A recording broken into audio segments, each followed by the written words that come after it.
दोस्तों, आज की कहानी का नाम है पहला प्यार। ये एक लिसनर की कहानी पे आधारित है जो गुमनाम रहना चाहती हैं।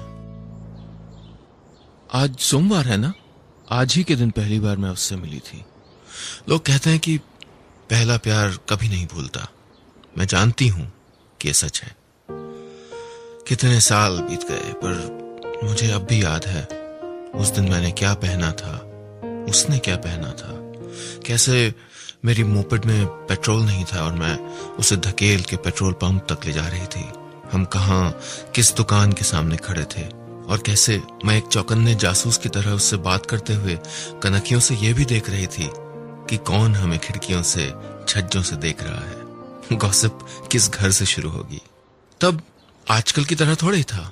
सारे छोटे छोटे शहरों की तरह यार्ड शहर में भी कंजर्वेटिव परिवारों की लड़कियों के बॉयफ्रेंड्स नहीं होते थे।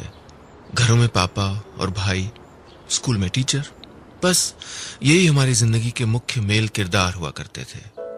और भाई अगर मेरे भाई की तरह हट्टा कट्टा और ओवर प्रोटेक्टिव निकला तो बस। शुक्र है उस दिन भैया नानी के यहाँ गए थे। मम्मी ने मामा जी के पास भेजा था भाई दूज का टीका लेके। सब याद है मुझे, एक एक चीज। उस दिन की सर्दी की दोपहर, उनके दस्तानों में भी ठिठुरते हुए मेरे हाथों में वो सिहरन। और जब मैंने उससे पहली बार बात की तो वो सारी आवाजें जिनमें मेरा मोहल्ला लिपटा हुआ था। जिद पेड़ा फेरी वाला, कोई सुने या ना सुने फिर भी कवियों की तरह उतारू है कि पूरी कविता सुना के ही मानेगा।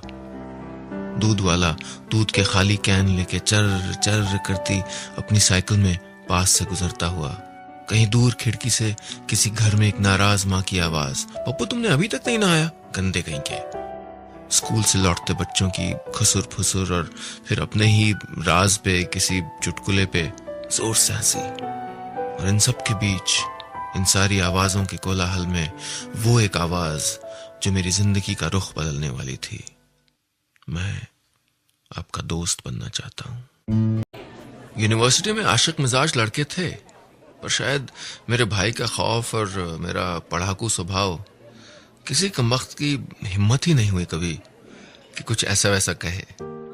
सब सहेलियां छुप छुप के जाने क्या बकबक करके खिलखिलाती रहती थीं और मैं पहुंचती तो कहती तुम्हारे लायक बात नहीं है। बड़ी बेइज्जती भी लगती थी कभी कभी।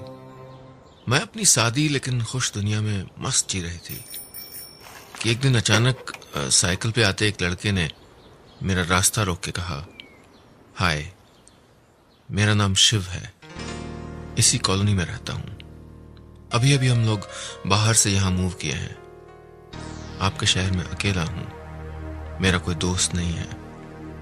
मैं आपका दोस्त बनना चाहता हूं। बेशर्मी, बेबाकी, मासूमियत, ईमानदारी, बदतमीजी, आप बताइए क्या कहूं इसे। जैसे उसे मुझे देखने के लिए, मुझसे बात करने के लिए, बीच सड़क में मेरा रास्ता रोकने के लिए मेरी इजाजत की जरूरत ही नहीं थी। एक अनजान लड़का एक सेकंड में मेरे ऊपर इतना अधिकार जमा रहा था। उसका नाम शिव, मेरा शिवांगी। अजीब इत्तेफाक था ना। मुझसे उम्र में 2-3 साल छोटा लग रहा था। मैंने कहा, आप अपनी किसी हम उम्र से दोस्ती क्यों नहीं कर लेते? पलट के कहता है, अच्छा, मुझे पता नहीं था कि आपके पोते भी हैं। मैंने कहा, जी आपके कंपैरिजन में मैं जरूर दादी हूं। मैं यूनिवर्सिटी में पढ़ती हूँ, मास्टर्स ज्वाइन किया है अभी अभी। वो कुछ नहीं बोला। मैंने कहा, वो पिंटी है ना आपके घर के सामने रहती है, उससे दोस्ती कर लीजिए ना, मैं बात कर लेती हूँ। शिव बोला, देखिए अगर आपको दोस्ती नहीं करनी तो साफ कहिए। ये उम्र के बहाने और दूसरों से मेरी मैच मेकिंग करने के लिए आइडिया रहने ही दीजिए। मैं जानता हूं पिंटी को, मुझे इंटेलिजेंट लड़कियां पसंद हैं। जरूरी नहीं कि हमेशा खूबसूरती इज इक्वल टू काबिलियत, लेकिन लगता है कि आप में दोनों है। तारीफ मुझ पे हमेशा काम कर जाती है। लेकिन मैंने दिल कड़ा किया और कहा, मैं दोस्ती नहीं कर सकती। मेरे भाई साहब लड़के लड़कियों की दोस्ती में विश्वास नहीं करते और मेरे पास इन सब के लिए वक्त भी नहीं है। I am sorry. ढीठ था वो, जेंटलमैन ढीठ। मैंने उसकी दोस्ती ठुकरा दी थी। कुछ पल खड़ा रहा, जैसे जानता हो कि ये आखिरी ना नहीं थी, ये पहली हां थी। वो जानता था कि मैं चाहती तो हमेशा की तरह अपने भाई से शिकायत कर सकती थी, पर जाने उसमें क्या था कि मैंने भाई को नहीं, रात को अपनी छोटी बहन को बताया। न जाने क्यों वो मुझे ऐसे देख रहा था। शायद मैंने बिंदी लगा रखी थी ना, और शायद मैं अच्छी लग रही होंगी। पहली बार शायद किसी ने मुझे खूबसूरत महसूस कराया था। अगले दिन फिर मुझे चौक पे दिखा।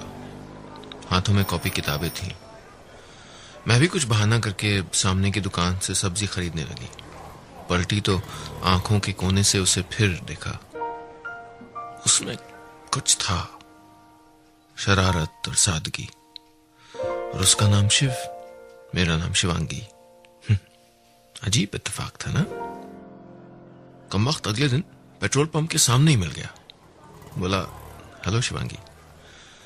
मेरे मन के शॉर्टवेव स्टेशन पे एक गीत सुनाई दिया। पुकारो मुझे नाम लेकर पुकारो, मुझे तुमसे अपनी खबर मिल रही है। फिर साउंड ट्रैक रुक गया। अपना मुस्टंडा भाई याद आ गया। उन दिनों फेसबुक तो था नहीं, तो फ्रेंड रिक्वेस्ट आमने सामने आई थी और मैंने उस पे नॉट नाउ का बटन दबा दिया था। मेरे खानदान के हिसाब से मेरे लिए लड़कों से दोस्ती, प्यार, ये सब मना था। मैंने कहा, हेलो। वो बोला, तो फिर? मैंने कहा, तो फुर। लेकिन वो दिमाग से फुर होने का नाम ही नहीं ले रहा था। एक दिन फिर मुझे सब्जी बाजार में मिला। कुछ सब्जी लेने के बहाने आके मेरे बगल में खड़ा हो गया और चतुराई तो देखो, सब्जियों के भाव पूछने लगा। चाहे लाइफ में कभी एक आलू भी ना खरीदा हो। दुकानदार से कटहल पे मोल भाव कर रहा था। जब दुकानदार किसी और से पैसे ले रहा था तो झट से शिव मेरी ओर मुड़ के बोला, तो फिर? पापा से मेरी खूब पटती थी। हमेशा से मेरे बेस्ट फ्रेंड रहे हैं वो। कमाल के आदमी है। इतने ट्रेडिशनल परिवेश में पला बड़ा इंसान इतने खुले दिमाग का हो सकता है, ये मैं सोच भी नहीं सकती थी।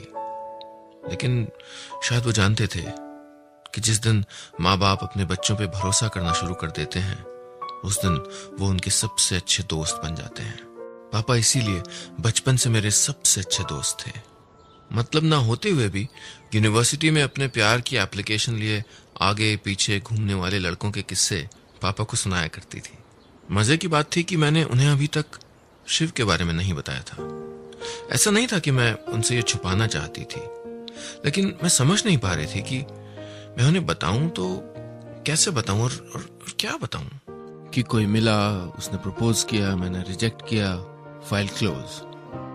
पर ये फाइल क्लोज नहीं हो रही थी और मैं समझ ही नहीं पा रही थी कि इसके कवर पे क्या लिखूं। एक दिन पापा 2 कप चाय लेके आए। एक मुझे दिया।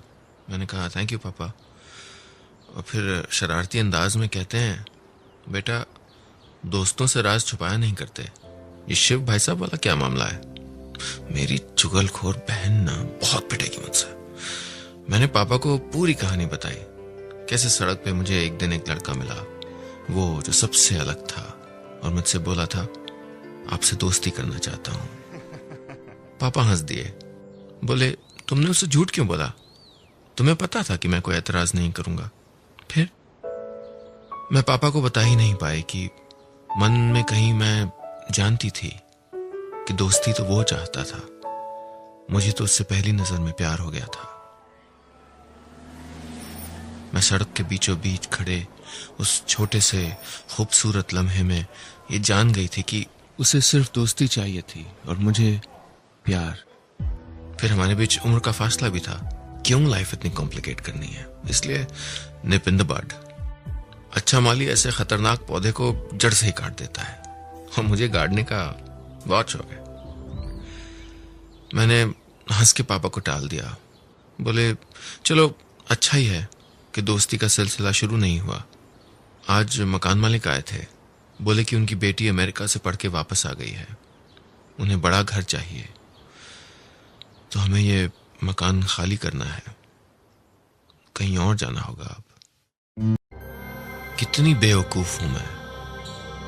हाँ, मैं एक जाने पहचाने मोहल्ले और एक अनजाने लड़के को छोड़ के जा रही थी, पर क्यों मेरी आंखों में आंसू आ गए थे बाथरूम में खड़े खड़े उस रात। रिश्ता तो था नहीं, तो टूटने का क्या गम। वो तो दोस्त भी नहीं था, प्यार से बिछड़ जाने की कसक क्यों।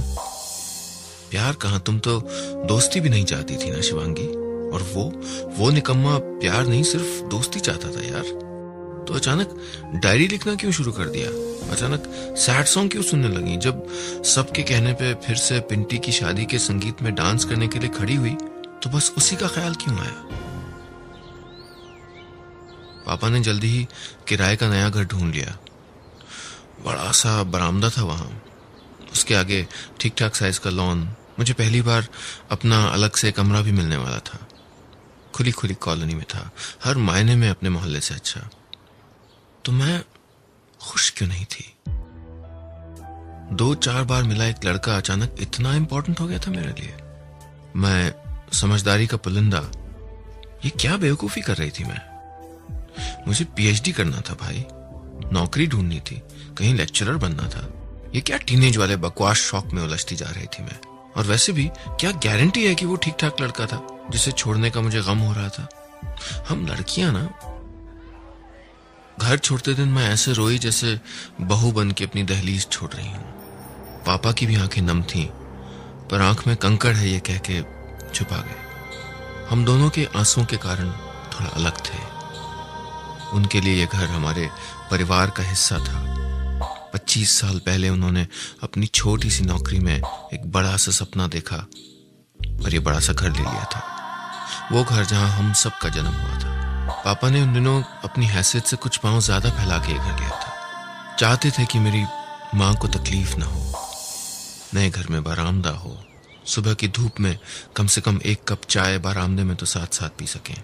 जब घर का काम करके थक जाएं तो मां कम से कम अपनी फटी हुई एड़ियों की धूप में मालिश कर सकें। पापा चाहते थे कि मां यहाँ पे अपनी सहेलियों से बातें करें, दिन में इसी बरामदे में हमारे लिए स्वेटर बुने।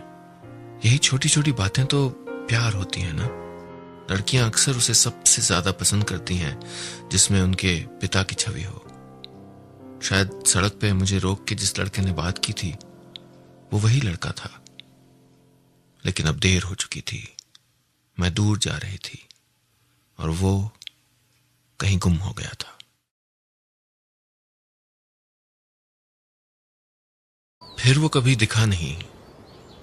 हमने वो कॉलोनी छोड़ दी थी, पर कभी जब उस तरफ जाना होता तो आंखें उसे ढूंढा करती थी। मैं खुद को याद दिलाती, उसका नाम शिव, मेरा शिवांगी। ये महज एक इत्तेफाक था, एक फिल्मी इत्तेफाक। लेकिन जिंदगी कोई मूवी थोड़ी है। नया घर धीरे धीरे अच्छा लगने लगा था। अपना कमरा मैंने बड़े करीने से सजाया था। घर के अंदर एक और घर था मेरा। इस पे मेरी पहचान थी। माँ और मैं यहाँ छुट्टी के दिन घंटों बिताते थे। कभी पापा दफ्तर से लौटते वक्त मूंगफली ले आते और बस सब मेरे कमरे में बैठ के गप्पे मारते और चाय पीते। यूनिवर्सिटी में मुझे प्रेम पत्र मिलने का सिलसिला चालू था। मेरी प्यारी बहन को भी अब मोहब्बत के प्रपोजल आने लगे थे। खानदान वाले तो बरसों से कह रहे थे कि लड़की अब बड़ी हो गई है, कब तक घर पे बिठाए रखोगे।